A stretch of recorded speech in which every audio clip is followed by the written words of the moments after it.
Thompson के परमाणु model के बाद नया टॉपिक हम पढ़ रहे हैं अल्फा कण प्रकीर्णन। हेडिंग डाल दीजिए, अल्फा कण प्रकीर्णन प्रयोग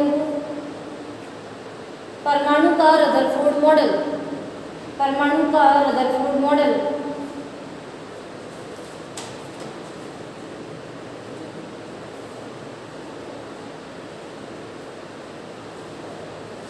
इसमें इसने क्या बताया है, इसमें इसने बताया हुआ है कि इस टाइप से यहाँ से बीम निकल रही है, ठीक है। इस चैम्बर के अंदर से क्या निकल रही है, बीम निकल रही है।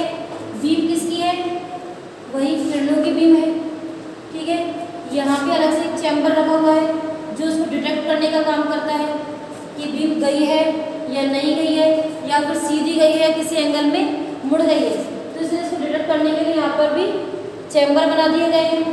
यहाँ पर लास्ट में एक फॉइल रख दी गई है, ये क्या है, स्वर्ण पत्र फॉइल। कहने का मतलब है सोने की बिल्कुल पतली लेयर यहाँ पर रख दी गई है। उससे क्या पता चल रहा है, ये सोने की पत्ती यहाँ पे क्यों रखी गई है। सोने की पत्ती यहाँ पर इसलिए रखी गई है क्योंकि ये बहुत बड़ा अच्छा अवशोषक का काम करता है। ये बहुत अच्छे से चीज़ों को क्या करता है, डिटेक्ट करने का काम करता है। दूसरा, ये इतना पतला और तन्य होता है कि इसको आराम से पेनिट्रेट किया जा सके। आगे बस हमने सोना आपने पढ़ा है ना, धातु बहुत तन्य होती है, आघात वर्धनीयता का गुण होता है। उसी प्रकार से इसकी तन्यता का उपयोग करने के लिए हमने क्या किया है कि इसमें से इन बीम्स को निकाला है। तो हम देखते हैं कुछ बीम्स तो हमको यहाँ मिल जाते हैं। यहाँ ये डिटेक्टर है, यहाँ से घूम के ये फॉइल हमें कहाँ मिल जाती है, यहाँ पर मिल जाती है, और उसके थ्रू भी हम इसका पता लगा सकते हैं, ठीक है। अब इसको सही तरीके से हम लिखते हैं, लिखिए। सन 1911 में रदरफोर्ड एवं उनके सहयोगियों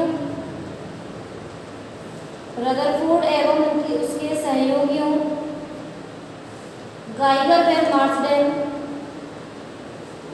किसने क्या था, ये गाइगर एवं मार्सडेन ने एक महत्वपूर्ण प्रयोग किया।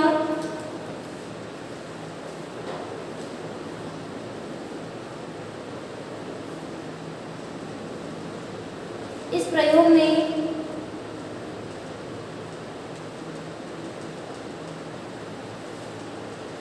स्वर्ण धातु के पतली पन्नी पर, दिख रहा है ना, स्वर्ण धातु की एक पतली पन्नी पर अल्फा कणों की बौछार की गई।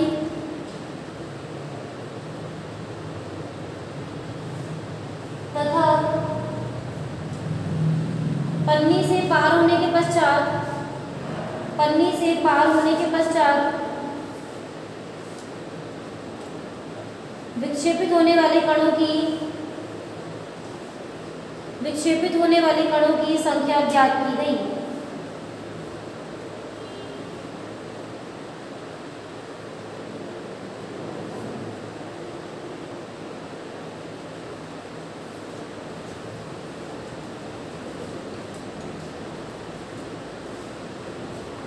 डायग्राम बनाइए।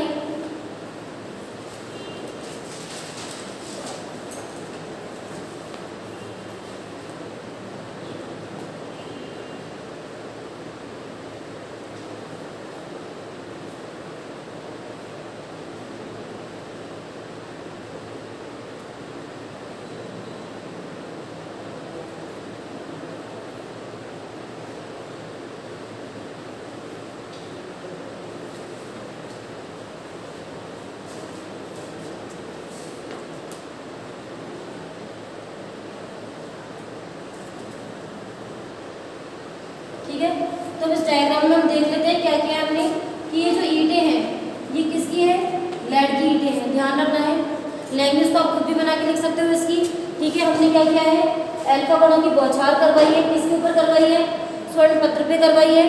कहाँ से करवाई है, लेड की ईंटों से करवाई है। बीच में क्या है, बीच में तो क्या है, अल्फा कण है, और अगल बगल में क्या रखी हुई है, लेड की ईंटें रखी हुई है। ये सीधी जा रही है नहीं जा रही है, उसको डिटेक्ट करने के लिए ये लगा दिया गया है, जिससे कि जो किरण पुंज वो कैसे जाए, सीधे जाए। यहाँ से जैसे वो टकराते हैं वो भिन्न भिन्न कोणों पर क्या हो जाते हैं, प्रक्षेपित हो जाते हैं। भिन्न भिन्न कोणों पर क्या हो जाते हैं, प्रक्षेपित हो जाते हैं। इनके प्रक्षेपण को देखने के लिए यहाँ पर डिटेक्टर लगा होता है जिंक सल्फाइड का, ZnS का,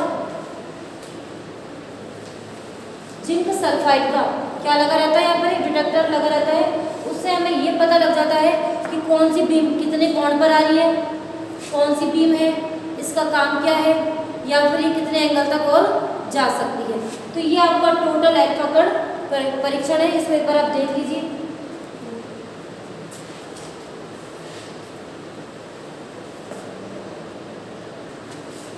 अब आपके माइंड में ये आ रहा होगा कि जब परमाणु का मॉडल थॉमसन ने दे दिया था तो ये रदरफोर्ड को इतना कुछ करने की क्या जरूरत पड़ी थी, ठीक है।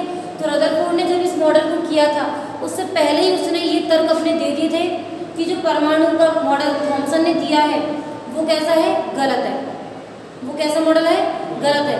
पूरी तरीके से तो गलत नहीं, लेकिन हाँ इसमें कुछ ना कुछ मिस्टेक है। ये प्रॉपर परमाणु को डेडिकेट नहीं है, इसलिए इसका हमने क्या किया, पुनर्अवलोकन किया। वो जो इसका पुनर्अवलोकन है वो किसके रूप में आ रहा है, अल्फा कण परीक्षण, अल्फा कण प्रयोग, जो भी आप कहना चाहो उसको कह सकते हो। अब इससे निष्कर्ष क्या निकाले, जब भाई एक्सपेरिमेंट किया है कुछ ना कुछ निष्कर्ष भी निकाले होंगे। तो उसने रदरफोर्ड ने क्या निष्कर्ष निकाले, तो लिखिए रदरफोर्ड के निष्कर्ष, रदरफोर्ड के निष्कर्ष।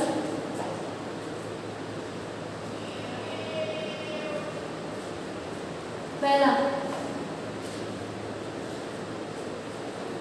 कि परमाणु का अधिकांश भाग खोखला है। पहला निष्कर्ष निकाला गया कि परमाणु का अधिकांश भाग खोखला है। ये निष्कर्ष क्यों निकाला गया, क्योंकि कुछ जो अल्फा कण थे वो बिल्कुल ही कैसे जा रहे थे, सीधे जा रहे थे। उसके बारे में अभी बताएंगे, पहले आप लिख लीजिए। दूसरा,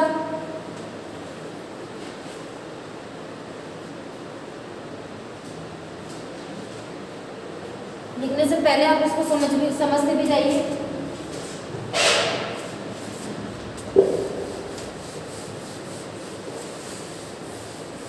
देखो क्या बताया गया कि जब ये परमाणु है, जब बौछार करवाई गई, बीच में तो नाभिक था ही, ये तो फुल कैसा है, पॉजिटिव है, ठीक है। अल्फा कण कैसे होते, धनात्मक। आप जानते हैं अल्फा कण कैसे होते हैं, धनात्मक होते हैं। नहीं भी जानते हो तो आप जानते हो, धनात्मक होते हैं। तो इसने देखा कि कुछ जो अल्फा कण है जब बौछार में करवाई गई, कुछ अल्फा कण तो बिल्कुल कैसे निकल गए, सीधे निकल गए।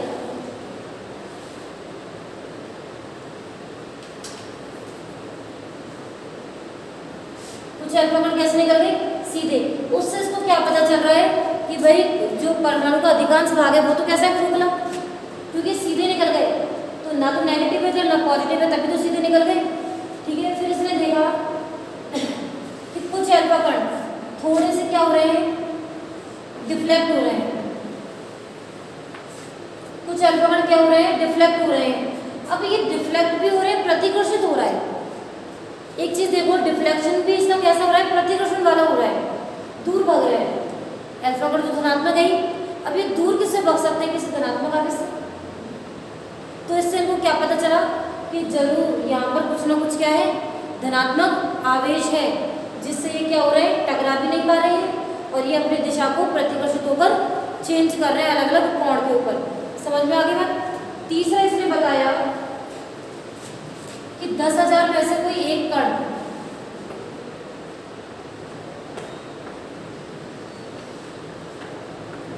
10,000 में से एक कण वापस 180 डिग्री में तो नहीं, लेकिन हम लोग तो 360 पूरा बोल सकते हैं, पूरा घूम के वापस आ रहा है। जिस दिशा से जा रहा है उसी दिशा में वापस आ रहा है। तो इससे क्या निष्कर्ष निकला कि बहुत ही ज़्यादा हैवी यहाँ पर क्या है, धनात्मक आवेश का केंद्र है, जिससे टकरा नहीं पाया, प्रतिकर्षित होकर वापस अपनी दिशा में लौट गया।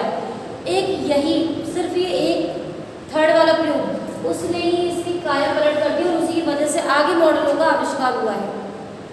समझ में आ गई बात। ना तो विक्षेपण की वजह से, ना पार करने की वजह से, जो ये एक बीम 10,000 में से वापस लौट के गई थी, इसी की वजह से पूरे परमाणु मॉडल और भी इसके आगे जो भी एक्सपेरिमेंट किए जा रहे हैं वो सब इसी के थ्रू किए जा रहे हैं। आई होप आपको समझ में आ गया होगा, तो इसको नोट कर लीजिए।